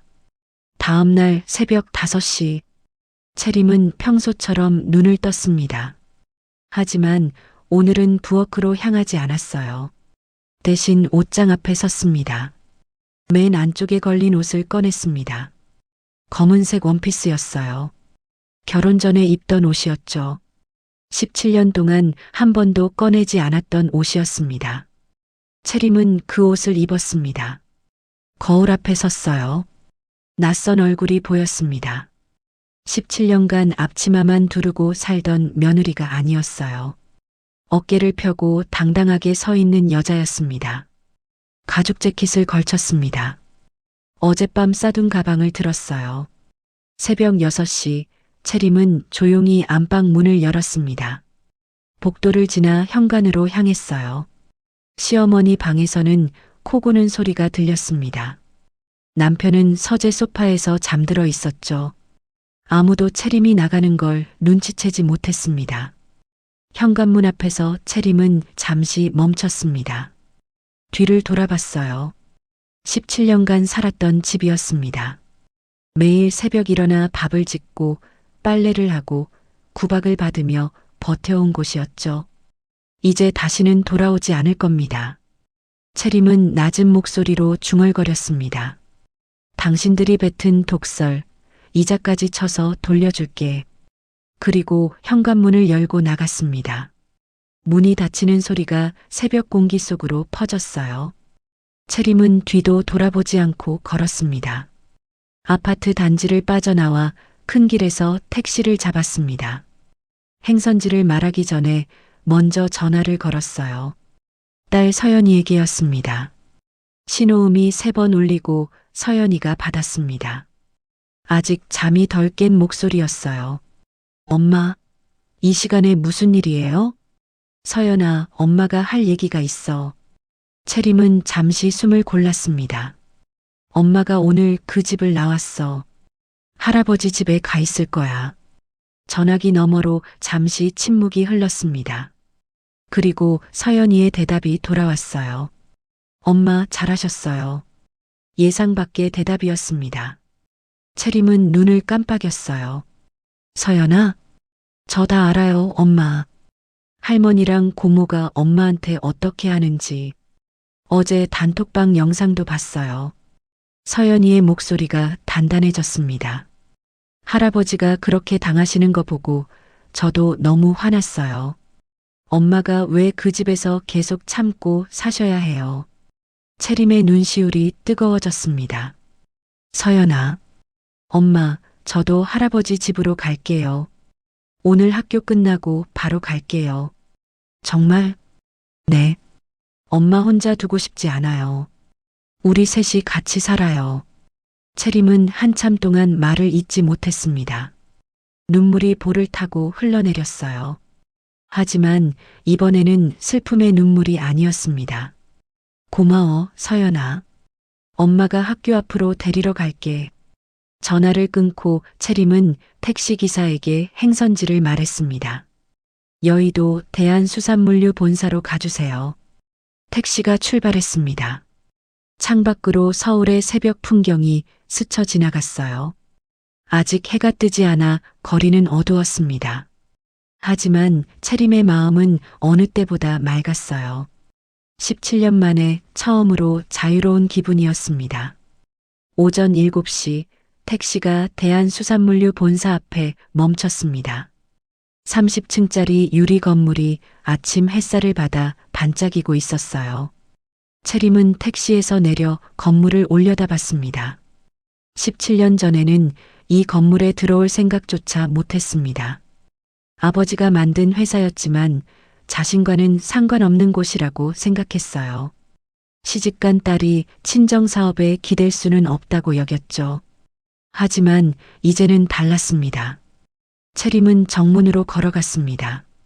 경비원 2명이 문 앞에 서 있었어요. 채림이 다가가자 그들의 표정이 달라졌습니다. 허리를 깊이 숙이며 인사했어요. 부사장님, 안녕하십니까? 부사장님. 그 호칭이 낯설었습니다. 하지만 채림은 고개를 끄덕이며 안으로 들어갔어요. 로비를 지나 전용 엘리베이터에 올랐습니다. 30층 버튼을 눌렀어요. 엘리베이터가 올라가는 동안 채림은 거울에 비친 자신을 봤습니다. 검은 원피스에 가죽 재킷. 더 이상 앞치마를 두른 며느리가 아니었어요. 30층에 도착했습니다. 회장실 앞에 오비서가 서 있었어요. 52살의 여성이었습니다. 20년간 아버지를 보좌해온 충직한 참모였죠. 아가씨, 아니 부사장님, 오셨습니까? 오비서가 허리를 숙였습니다. 눈가가 붉어져 있었어요. 오비서님, 오랜만이에요. 회장님께서 기다리고 계십니다. 오비서가 회장실 문을 열었습니다. 채림은 안으로 들어갔어요. 넓은 회장실이었습니다. 통유리창 너머로 한강이 보였어요. 창가에 한 남자가 서 있었습니다. 아버지 태호였습니다. 어제 시장에서 봤던 낡은 패딩 차림이 아니었어요. 맞춤 양복을 입고 있었습니다. 허리를 곧게 펴고 서 있는 모습은 영락없는 대기업 회장이었죠. 태호가 돌아섰습니다. 왔구나, 채림아. 아버지의 얼굴을 보는 순간 채림의 눈에 눈물이 고였습니다. 왼쪽 뺨에 희미한 자국이 남아 있었어요. 어제 넘어졌을 때 생긴 상처였죠. 채림은 아버지에게 다가가 그 뺨을 조심스럽게 어루만졌습니다. 아빠, 많이 아팠죠? 태호는 딸의 손을 잡았습니다. 괜찮다. 이 정도는 아무것도 아니야. 아빠가 그렇게 당하는 거 봤어요. 영상으로요. 채림의 목소리가 떨렸습니다. 17년 동안 아무것도 몰랐어요. 아빠가 얼마나 참고 계셨는지, 저 때문에 얼마나 힘드셨는지. 채림아. 태호가 딸의 어깨를 잡았습니다. 내가 참은 건 너를 위해서였어. 내가 그 집에서 잘 살기를 바랐으니까. 근데 아빠, 저 잘 못 살았어요. 채림의 눈에서 눈물이 흘러내렸습니다. 17년 동안 구박받고 무시당하고 돈 뜯기고 살았어요. 남편은 바람까지 피우고 있었어요. 제가 지켜온 게 아무것도 아니었어요. 태호의 눈빛이 어두워졌습니다. 다 알고 있다. 네. 오비서가 조사해뒀어. 내 남편이 회사에서 뭘 하고 다녔는지, 시댁이 너한테 뭘 했는지. 태호가 책상으로 걸어갔습니다. 서랍에서 파일 하나를 꺼내 채림에게 건넸어요. 이거 봐라. 채림이 파일을 펼쳤습니다. 남편 우석의 이름이 적힌 서류들이었어요. 은행 거래 내역, 부동산 등기부등본, 녹취록까지 있었습니다. 이게 뭐예요? 내 남편이 회사에서 뇌물을 받아왔어. 중소공급업체들한테 물량 밀어주는 대가로 돈을 챙긴 거야. 총 1억 2천만 원이 넘어. 채림의 눈이 커졌습니다. 그리고 그 돈으로 강남에 오피스텔을 샀는데 내연녀 명의로 등기를 해뒀더라. 내연녀. 어젯밤 서재에서 들었던 통화 내용이 떠올랐습니다. 자기야 사랑해. 그 달콤한 목소리의 주인공이었죠. 배임 수재의 재산은 닉. 이것만으로도 감옥에 갈 수 있어. 태호의 목소리가 차가워졌습니다. 내 남편은 7년 전에 잘릴 뻔했어. 그때 내가 살려줬다. 물량 조정해서 실적 올려준 게 나야. 그런데 그놈이 그 은혜를 이렇게 갚았어. 채림은 파일을 내려다봤습니다. 손이 떨렸어요. 17년간 함께 산 남편이었습니다. 그 사람의 진짜 모습을 이제야 알게 됐습니다. 신우이권도 있어. 태호가 다른 서류를 꺼냈습니다. 정미영이가 프리미엄 횟집 프랜차이즈를 준비하고 있더라. 블루오션 F&B라는 회사랑 계약하려고 해. 블루오션 F&B요? 우리 회사 손자 회사야. 대한수산물류랑 연결된 건 외부에 안 알려져 있어. 채림이 아버지를 올려다봤습니다. 아빠 설마. 태호의 입꼬리가 살짝 올라갔습니다. 가장 높이 올라갔을 때 떨어지는 게 제일 아프다. 저들이 스스로 올라가게 둬라. 내가 사다리를 걷어찰 테니까. 채림은 아버지의 눈을 바라봤습니다. 50년간 시장을 지배해온 노회한 사업가의 눈이었어요. 그리고 하나 더. 태호가 창밖을 바라보며 말했습니다. 사실 10년 전부터 사돈네 반찬가게 주변 건물을 사뒀다. 언젠가 쓸 일이 있을 것 같아서. 10년 전이요? 그래. 그때부터 느낌이 안 좋았거든. 내 딸을 함부로 대하는 사람들이니까. 채림은 할 말을 잃었습니다. 아버지는 10년 전부터 준비하고 계셨던 겁니다. 딸이 언젠가 돌아올 날을 대비해서요. 태호가 채림의 어깨에 손을 올렸습니다. 이제 내 자리로 돌아와라. 오늘부터 넌 대한수산물류 부사장이야. 채림은 아버지의 손을 꽉 잡았습니다. 눈물이 흘렀지만 눈빛은 단단했어요. 네, 아빠. 이제 시작할게요. 복수의 칼이 뽑혔습니다. 채림이 부사장으로 취임한 다음 날부터 일이 시작됐습니다. 아버지 태호는 채림에게 한 가지 원칙을 알려줬어요. 복수는 천천히 해야 한다. 급하게 하면 상대가 눈치채. 채림은 고개를 끄덕였습니다. 저도 그렇게 생각해요, 아빠. 저 사람들이 스스로 구덩이를 파괴할 거예요. 그렇게 2달간의 작전이 시작됐습니다. 첫 번째 목표는 신우이 미영이었습니다. 미영은 요즘 프리미엄 횟집 창업에 푹 빠져 있었어요. SNS에 매일같이 사장님 되는 그날까지라는 글을 올리고 있었죠. 고급 횟집을 차려서 강남 사모님들 사이에서 유명해지겠다는 게 그녀의 꿈이었습니다. 채림은 오비서를 불렀습니다. 오비서님, 블루오션 F&B 대표이사 명의로 신우이한테 연락해 주세요. 프랜차이즈 사업 제안이 있다고요. 블루오션 F&B는 대한수산물류의 손자회사였습니다. 프리미엄 수산물 프랜차이즈를 운영하는 회사였죠. 하지만 외부에서는 대한수산물류와의 연결을 전혀 알 수 없었어요. 별도 법인으로 등록되어 있었고 사무실도 다른 건물에 있었거든요. 며칠 후 미영에게 전화가 갔습니다. 정미영 사장님이시죠? 블루오션 F&B 대표이사입니다. 프리미엄하러 횟집 프랜차이즈에 관심 있으시다고 들었는데요. 미영은 흥분했습니다. 네, 관심 있어요. 완전 관심 있어요. 저희가 강남 지역 총판권을 드릴 수 있습니다. 파격적인 조건으로요. 총판권이요? 진짜요? 미영의 목소리가 한 옥타브 올라갔습니다. 강남 총판권이라니. 대박이 난 거라고 생각했죠. 네, 계약 조건을 논의하고 싶은데요. 다음 주에 만나실 수 있으실까요? 당연하죠. 언제든요. 미영은 전화를 끊자마자 시어머니에게 달려갔습니다. 어머니, 저 대박 났어요. 프랜차이즈 총판권 제안받았어요. 말순도 기뻐했습니다. 그래, 우리 미영이 드디어 크게 되는구나. 두 사람은 얼싸안고 좋아했습니다. 옳게 친정 덕분에 수치를 당했던 일은 이미 까맣게 잊은 모양이었어요. 일주일 후 미영은 블루오션 F&B 사무실을 찾아갔습니다. 깔끔한 회의실에서 계약서를 받아들었어요. 두꺼운 서류였습니다.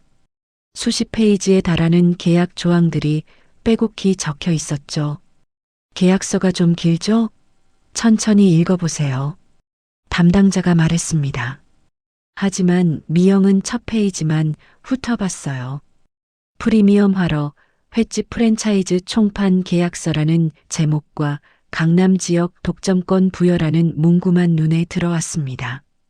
됐어요. 어디에 서명하면 돼요? 사장님, 그래도 한번 꼼꼼히. 아, 됐다니까요. 저 바빠요.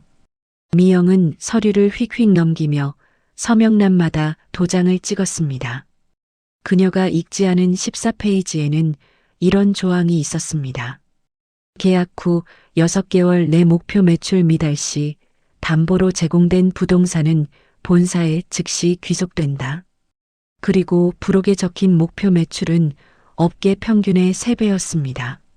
아무리 장사가 잘 돼도 달성할 수 없는 숫자였죠. 미영은 강남 아파트를 담보로 제공했습니다. 시가 18억 원짜리 아파트였어요. 거기에 인테리어 비용을 마련하려고 사채업자에게 5억 원을 더 빌렸습니다. 이 정도 투자하면 대박 나겠지. 미영은 자신만만했습니다. 채림은 그 소식을 보고받으며 창밖을 바라봤습니다. 형님, 그 계약서 제대로 읽으셨어야죠. 낮은 목소리로 중얼거렸습니다. 눈빛은 차가웠어요. 두 번째 목표는 남편 우석이었습니다. 우석은 요즘 신이 나 있었습니다. 6개월간 공들여온 대형 거래처가 드디어 계약 직전까지 왔거든요. 전국에 50개 지점을 둔 대형 외식업체였어요. 이 계약만 따내면 팀장에서 임원으로 승진할 수 있었습니다. 이번에 나 승진하면 차 바꿔야지. BMW 뭐가 좋을까? 우석은 벌써부터 승진 후 계획을 세우고 있었죠. 하지만 그는 몰랐습니다. 대한수산물류가 같은 거래처와 접촉하고 있다는 사실을요. 어느 날 오후 우석의 휴대폰이 울렸습니다.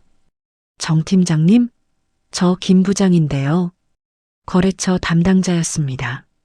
아, 김 부장님. 계약서 검토 다 끝나셨어요? 그게요, 정 팀장님. 죄송한데요. 김 부장의 목소리가 어두웠습니다. 저희가 대한수산물류랑 직접 계약하기로 했어요. 네. 우석의 얼굴이 하얗게 질렸습니다. 대한수산물류에서 더 좋은 조건을 제시했거든요. 정 팀장님한테는 죄송하지만요. 아니, 잠깐만요. 저희가 6개월이나 미팅하고. 죄송합니다. 사업은 사업이니까요. 전화가 끊겼습니다. 우석은 휴대폰을 쥔 채 멍하니 서 있었습니다. 6개월간의 노력이 한순간에 물거품이 됐어요. 승진은커녕 실적 압박을 받게 생겼습니다. 대한수산물류, 그 회사가 왜 갑자기? 우석은 이해할 수 없었습니다. 대한수산물류는 1차 도매업체였어요. 외식업체와 직접 거래하는 경우는 드물었거든요. 그가 알 리 없었죠.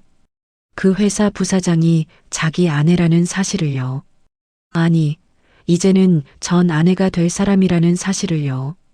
세 번째 목표는 시어머니 말순이었습니다. 말순은 반찬가게 3곳을 운영하고 있었습니다.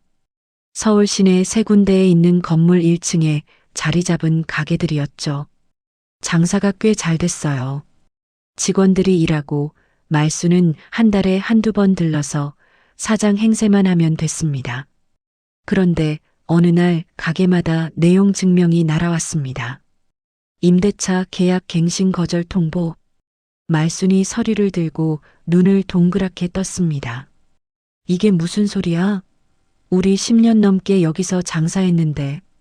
부동산에 전화를 걸었습니다. 여보세요? 저 강말순인데요. 이 내용 증명이 뭐예요? 아, 사장님.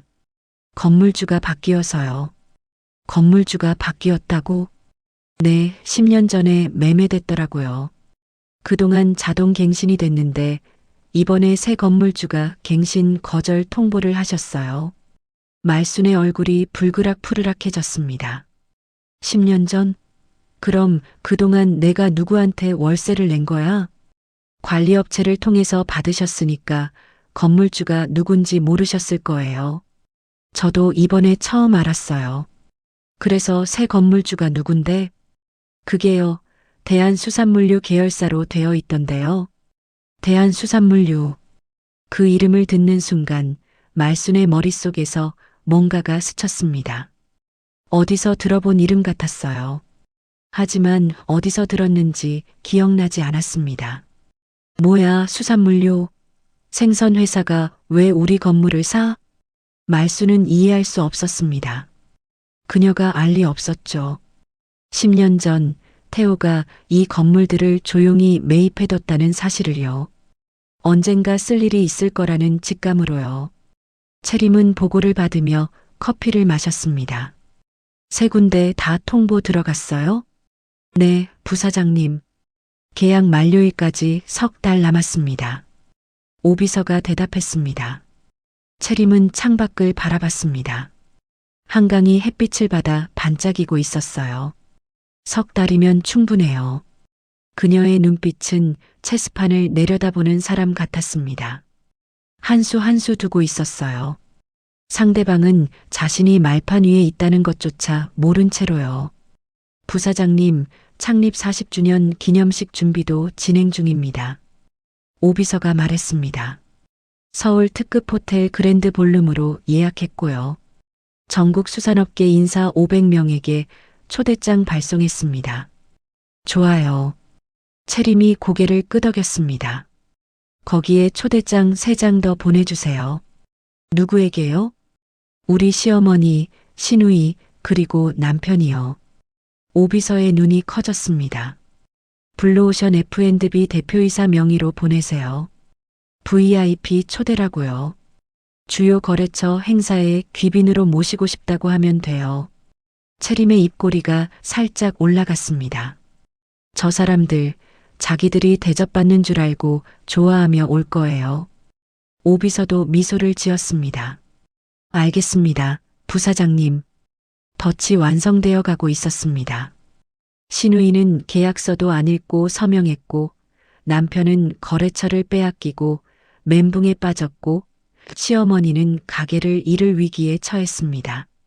그리고 한 달 후 그들은 화려하게 차려입고 창립 기념식에 나타날 겁니다. 자신들을 기다리는 게 뭔지도 모른 채로요. 채림은 달력을 바라봤습니다. 기념식까지 한 달. 17년간 참아온 서름을 돌려줄 날이 다가오고 있었습니다. 창립 40주년 기념식 당일이 밝았습니다. 서울 한복판의 특급 호텔 그랜드 볼룸. 천장에서 샹들리에가 찬란하게 빛나고 있었어요. 전국에서 수산업계 인사 500명이 모여들었습니다. 검은 양복과 드레스 차림의 하객들이 와인잔을 들고 담소를 나누고 있었죠. 그 화려한 공간의 한쪽에서 3사람이 들어오고 있었습니다. 시어머니 말순, 시누이 미영, 그리고 남편 우석이었어요. 말순은 새로 맞춘 자주색 한복을 입고 있었습니다. 금박이 번쩍이는 고급 비단이었죠. 미영은 어깨가 드러난 검은색 이브닝 드레스에 다이아몬드 목걸이를 걸고 있었어요. 우석은 맞춤 정장에 실크 넥타이를 메고 있었습니다. 3사람의 옷값만 합쳐도 5천만 원이 넘었습니다. 어머, 여기 진짜 대단하다. 미영이 주변을 둘러보며 감탄했습니다. 그러니까 우리 미영이 사업 투자자가 이 정도 급이었구나. 말순도 흐뭇한 표정이었어요. 역시 블루오션 F&B가 보통 회사가 아니었어. VIP로 초대해 주다니. 우석도 고개를 끄덕였습니다. 수산업계 큰 행사라더니 진짜네요. 여기서 인맥 좀 쌓아두면 영업에 도움이 되겠어요. 3사람은 의기양양하게 행사장 안으로 들어갔습니다. 안내 직원이 다가와 좌석을 안내했어요. 놀랍게도 무대 바로 앞 VIP석이었습니다. 와, 우리 진짜 대접받네. 미영이 의자에 앉으며 싱글벙글 웃었습니다. 그러게. 역시 사업하는 사람은 달라. 말순도 어깨를 으쓱했어요. 잠시 후 조명이 어두워졌습니다. 웅장한 음악이 흘러나왔어요. 무대 위로 스포트라이트가 켜졌습니다. 사회자가 마이크를 잡고 등장했죠. 신사숙녀 여러분, 대한수산물류 창립 40주년 기념식에 오신 것을 환영합니다. 박수 소리가 터져 나왔습니다. 오늘 이 뜻깊은 자리에 함께해 주신 모든 분들께 감사드립니다. 그럼 먼저 대한수산물류의 창업주이자 회장이신 분을 모시겠습니다. 무대 옆 커튼이 열렸습니다. 한 남자가 걸어 나왔어요. 맞춤 양복을 입은 칠순의 노인이었습니다. 허리를 곧게 펴고 당당하게 걷고 있었죠. 무대 조명이 그의 얼굴을 비쳤습니다. 말순의 손이 멈췄습니다. 와인잔을 입으로 가져가던 손이 허공에서 멈춰버렸어요. 눈이 휘둥그레졌습니다. 저 사람. 말순의 입술이 파르르 떨렸습니다. 무대 위의 남자는 분명히 그 사람이었어요. 한 달 전 호텔 앞에서 밀쳐 넘어뜨렸던 그 노인. 비린내 나는 영감탱이라고 조롱했던 그 생선 장수 윤태호였습니다. 어머니, 저 사람. 미영도 얼굴이 하얗게 질렸습니다. 저 영감이 왜 저기서? 말순의 손에서 와인잔이 미끄러졌습니다. 쨍그랑. 유리잔이 바닥에 떨어져 산산조각 났습니다. 주변 사람들이 놀라서 쳐다봤어요. 하지만 말순은 그런 시선도 느끼지 못했습니다. 무대 위에 태호가 마이크 앞에 섰습니다. 안녕하십니까? 대한수산물류 회장 윤태호입니다. 낮고 묵직한 목소리가 홀 전체에 울려 퍼졌습니다. 저는 50년 전 부산 자갈치 시장의 좌판에서 시작했습니다. 새벽마다 생선을 나르고 비늘을 치고 손님을 불러 모았습니다. 500명의 하객이 숨죽여 듣고 있었어요. 누군가는 비린내가 난다고 손가락질했습니다. 하지만 저는 그 비린내가 자랑스러웠습니다. 제 인생이 담긴 냄새니까요. 말순의 얼굴이 시뻘겋게 달아올랐습니다. 비린내. 그 단어가 가슴에 비수처럼 꽂혔어요. 오늘 이 자리에서 기쁜 소식을 전해드리겠습니다. 태호가 미소를 지었습니다. 제 외동딸이 오늘부터 대한수산물류의 부사장으로 공식 취임합니다. 무대 옆에서 한 여자가 걸어 나왔습니다. 검은색 정장에 진주 목걸이, 어깨를 펴고 당당하게 걷는 모습이었어요. 스포트라이트가 그녀의 얼굴을 비췄습니다. 미영의 입이 떡 벌어졌습니다. 올게? 채림이었습니다. 17년간 앞치마를 두르고 부엌에서 구박받던 그 며느리가 무대 위에 서 있었어요. 하지만 지금의 채림은 완전히 다른 사람 같았습니다. 눈빛이 날카롭고 자세가 당당했죠. 대한수산물류 부사장 윤채림입니다. 채림의 목소리가 마이크를 통해 울려 퍼졌습니다. 500명의 하객이 박수를 쳤어요. 우레와 같은 박수 소리가 홀을 가득 채웠습니다. 말순은 의자에서 일어나려다 다리에 힘이 풀려 다시 주저앉았습니다. 사돈이, 저 영감이 회장이라고? 옆에서 우석의 얼굴도 백지장이 되어 있었어요. 장인어른이 대한수산물류 회장이라고? 우석의 머릿속이 하얘졌습니다. 대한수산물류, 자신이 7년간 거래해온 회사였어요.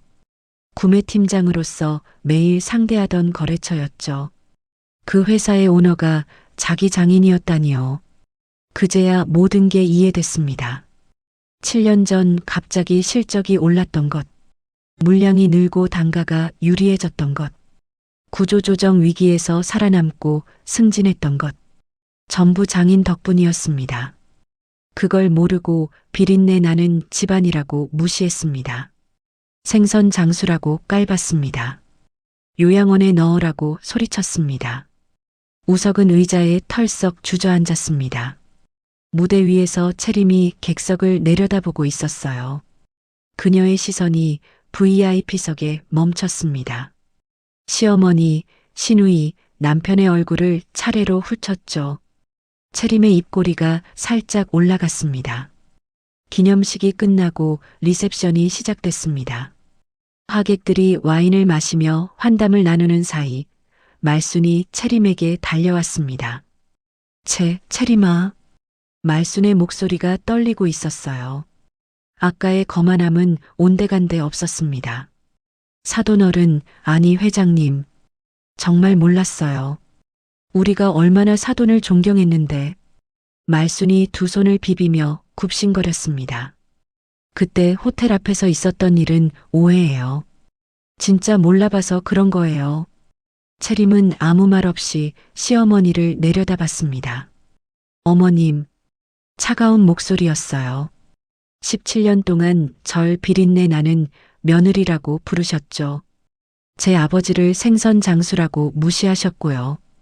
그게 한 달 전에는 제 아버지를 밀쳐 넘어뜨리셨어요. 손녀줄 붕어빵을 짓밟으셨고요. 말순의 얼굴이 흙빛으로 변했습니다. 그리고 그걸 영상으로 찍어서 가족 단톡방에 올리셨죠. 제가 다 봤어요. 채림의 눈빛이 얼음장처럼 차가웠습니다. 그때 미영이 달려왔습니다. 옳게, 아니 부사장님. 미영이 채림의 팔을 붙잡았어요. 눈이 풀려 있었습니다. 있잖아. 우리 사이에 그런 게 어딨어. 나 사업 잘 되게 도와줘. 응? 우리 신우이 옳게 사이잖아. 채림은 미영의 손을 뿌리쳤습니다. 형님. 응? 블루오션 F&B 대표이사한테 초대장 받고 오셨죠? 미영의 얼굴이 굳었습니다. 그 회사, 우리 아버지 회사 자회사예요. 몰랐어요?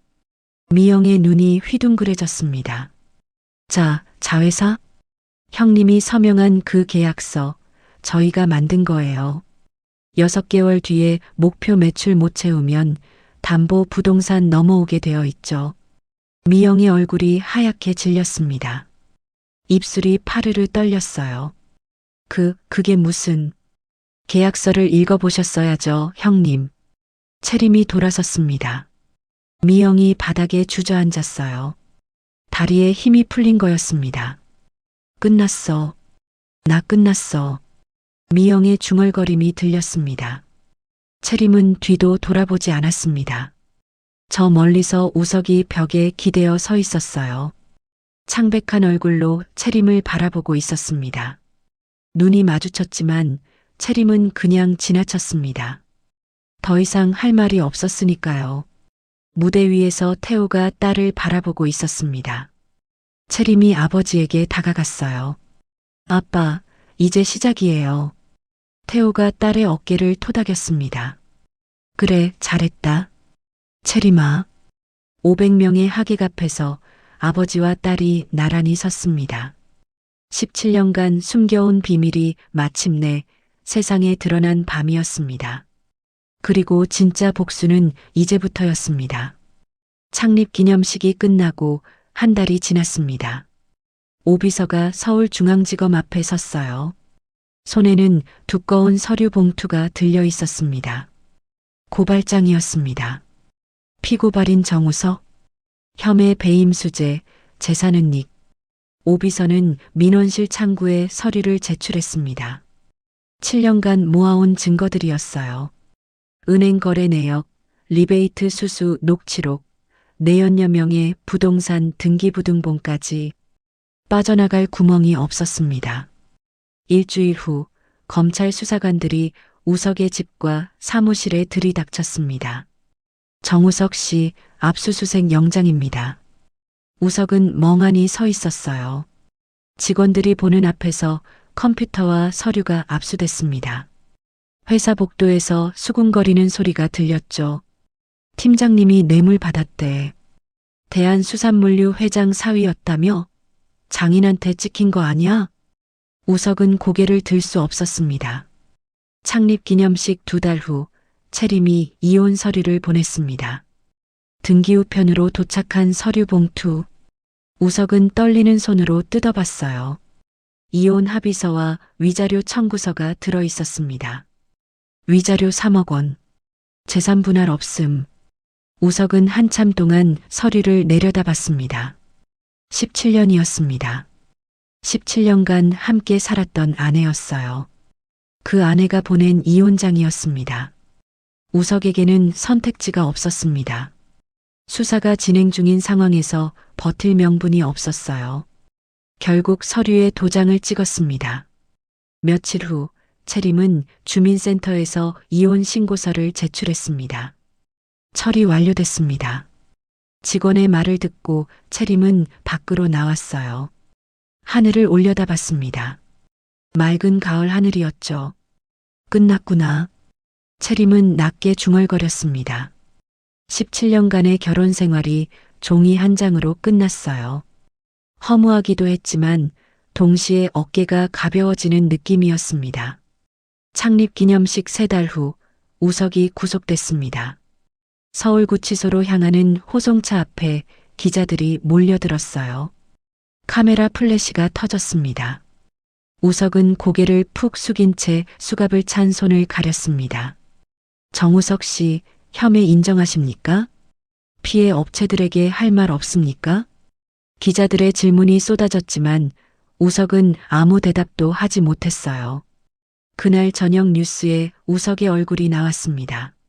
수산유통업체 팀장, 뇌물 1억 2천만 원 수수 혐의로 구속. 자막이 화면 아래를 흘렀죠. 동해수산유통은 즉시 우석을 징계해고 처리했습니다. 7년간 쌓아온 직장 생활이 하루아침에 물거품이 됐어요. 그리고 내연녀는 사라졌습니다. 우석이 리베이트로 사준 강남 오피스텔.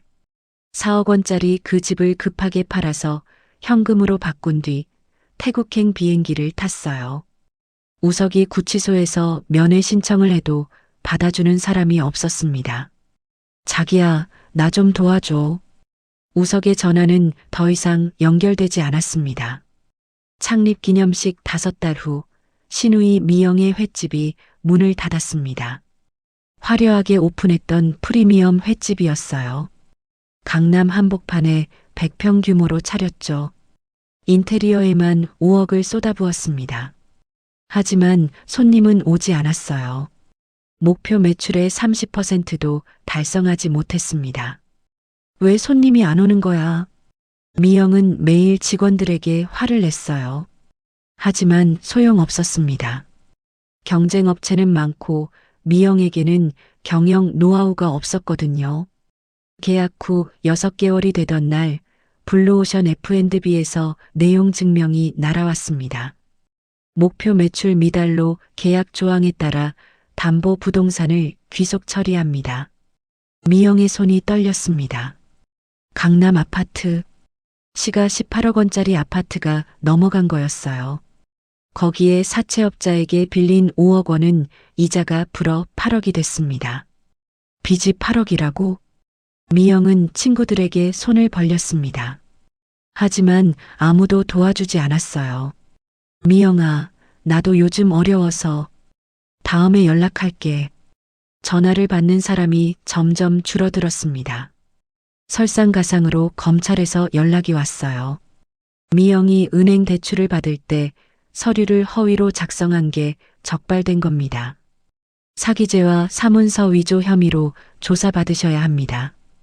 창립 기념식 7달 후 미영도 구속됐습니다. 법원 앞에서 미영은 울부짖었어요. 나는 억울해. 그 계약서가 사기였다고. 하지만 판사는 냉정했습니다. 피고인은 자발적으로 계약서에 서명했습니다. 계약 내용을 읽지 않은 것은 피고인의 과실입니다. 미영은 고개를 떨궜습니다. 창립 기념식 11달 후 판결이 내려졌습니다. 정우석, 배임 수재죄, 재산은닉 혐의, 징역 5년. 정미영, 사기죄, 사문서 위조 혐의, 징역 3년. 법정에서 두 사람은 서로 마주보지도 못했어요. 각자의 죗값을 치르게 된 거였습니다.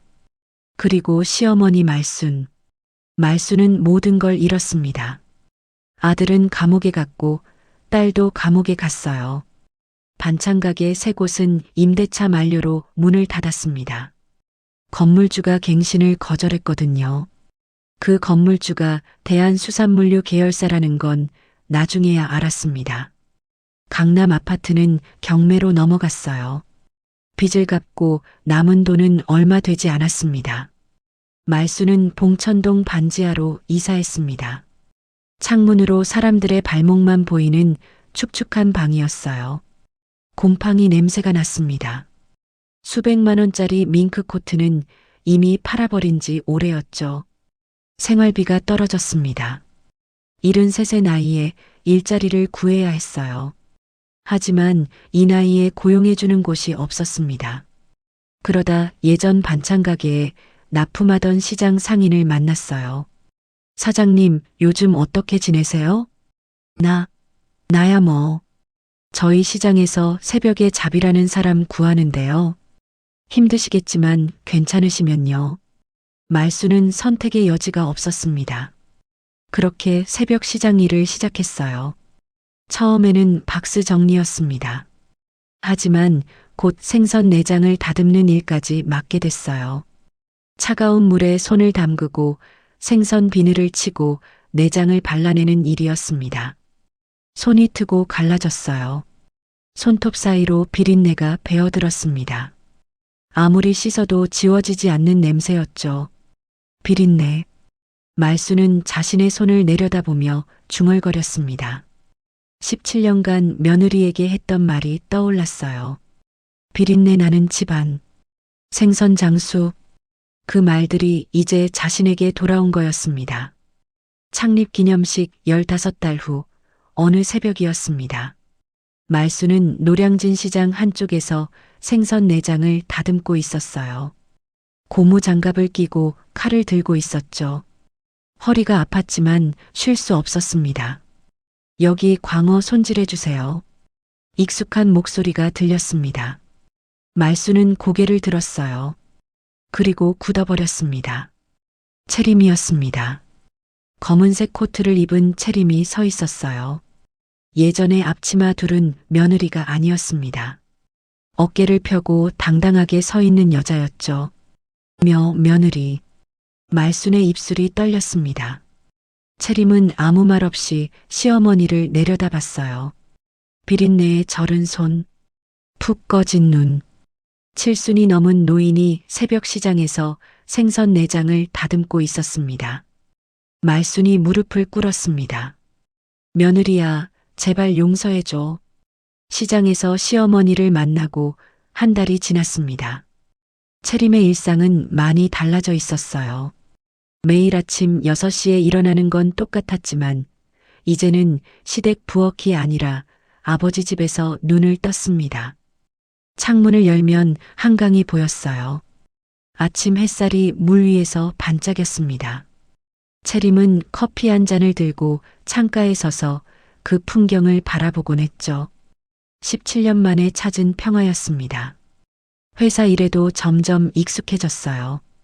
처음에는 부사장이라는 직함이 어색했지만 이제는 자연스러웠습니다. 직원들과 회의를 하고 서류를 검토하고 거래처와 미팅을 했어요. 바쁘지만 충만한 나날이었습니다. 딸 서연이도 할아버지 집에서 함께 살고 있었어요. 엄마, 나 학교 다녀올게요. 매일 아침 서연이가 밝은 얼굴로 현관을 나섰습니다. 예전처럼 눈치 보는 표정이 아니었어요. 할머니와 고모의 구박을 듣지 않아도 되니까요. 응, 조심해서 다녀와. 채림은 딸의 뒷모습을 보며 미소 지었습니다. 이게 진짜 가족의 모습이구나 싶었어요. 어느 날 오후 채림은 아버지 회장실을 찾아갔습니다. 손에는 큰 종이 가방이 들려 있었어요. 안에는 직접 시장에서 고른 싱싱한 광어 2마리와 따뜻한 내복 세트가 들어 있었습니다. 아빠, 잠깐 시간 돼요? 응, 들어와라. 태호가 서류에서 눈을 떼고 딸을 바라봤습니다. 채림은 아버지 앞에 종이 가방을 내려놓았어요. 이게 뭐냐? 열어보세요. 태호가 가방을 열었습니다. 비닐봉투 안에서 광어가 팔딱거리고 있었어요. 눈이 맑고 비늘에 윤기가 흐르는 싱싱한 놈들이었습니다. 내가 직접 골랐어요. 아가미 색도 확인하고 지느러미 탄력도 봤어요. 채림이 웃으며 말했습니다. 아빠한테 배운 대로요. 태호의 눈가가 촉촉해졌습니다. 그리고 이것도요. 채림이 내복 세트를 꺼냈어요. 요즘 새벽에 시장 가시잖아요. 추우니까 따뜻하게 입으세요. 태호는 한참 동안 말이 없었습니다. 내복을 손으로 만지작거렸어요. 거친 손이었습니다. 50년간 시장을 누빈 손이었죠. 고맙다, 채림아. 낮은 목소리였습니다. 하지만 그 안에 깊은 감동이 담겨 있었어요. 채림은 가방에서 마지막으로 뭔가를 꺼냈습니다. 종이봉투였어요. 살짝 기름이 배어 있었습니다. 붕어빵이었습니다. 아빠, 이것도요. 채림이 봉투를 아버지 손에 올려놓았어요. 그날 못 드셨던 거, 이제 드세요. 태호의 손이 멈췄습니다. 그날, 호텔 앞에서 넘어졌던 그날, 손녀에게 주려던 붕어빵이 짓밟혔던 그날, 태호는 봉투를 열었습니다. 김이 모락모락 나는 따뜻한 붕어빵이 들어 있었어요. 체리마. 태호의 눈에서 눈물이 흘러내렸습니다. 평생 울지 않던 사람이었어요.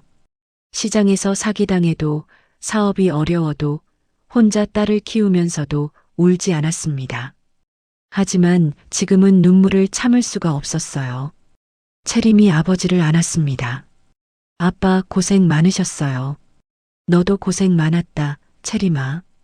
부녀는 한참 동안 서로를 안고 있었습니다. 창밖으로 오후 햇살이 쏟아져 들어왔어요.